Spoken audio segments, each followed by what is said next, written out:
Okay, so part 2 of factoring simple trinomials. Just going to go over if you have more than one variable in there, or if you have a common factor you're going to take out first, very quickly, okay?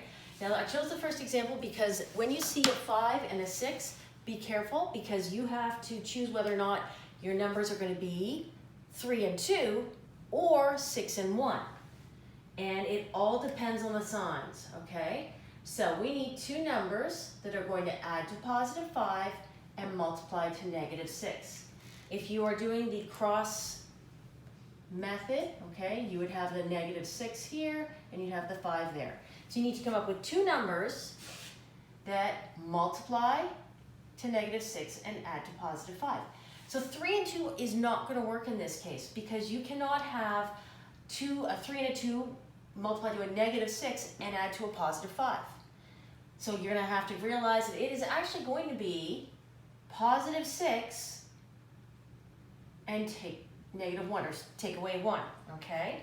So if we were to actually write this out as our answer then, it would be x squared, x at the front, and it would be plus 6 and it would be minus 1. And then the only trick to this one is just remember to put that second variable on there, okay? Now in the textbook, it's not going to have that negative 1 there. It's just going to put negative y, all right? And remember, it doesn't matter what order these brackets come in.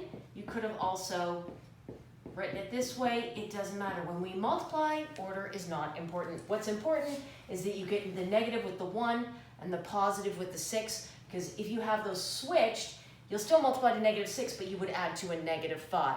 And that is not what the question asked. Okay, second thing we have to do is, what if there's a common factor that comes out of all of them? In this case, we have a common factor of 2. All right, so I can take a 2 out, and it's going to leave me with x squared minus 7x minus 30, like that.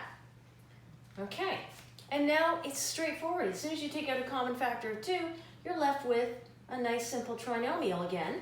What two numbers add to negative 7 and multiply to negative 30? Should I pause? You can pause if you want to take some time to think about that. I've set it up so I happen to know the answer. And we are looking at a 10 and a 3. Now, if you're not sure about the signs, just write in the 10 and the 3 and wait.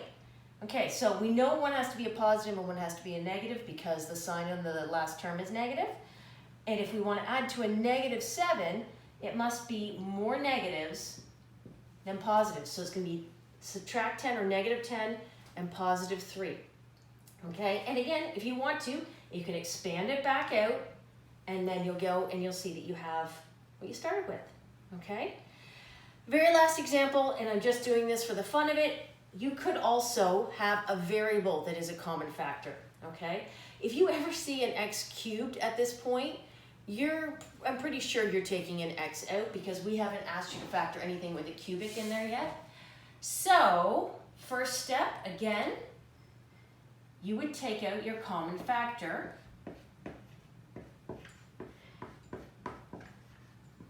Went with a lot of negatives in these questions, sorry about that.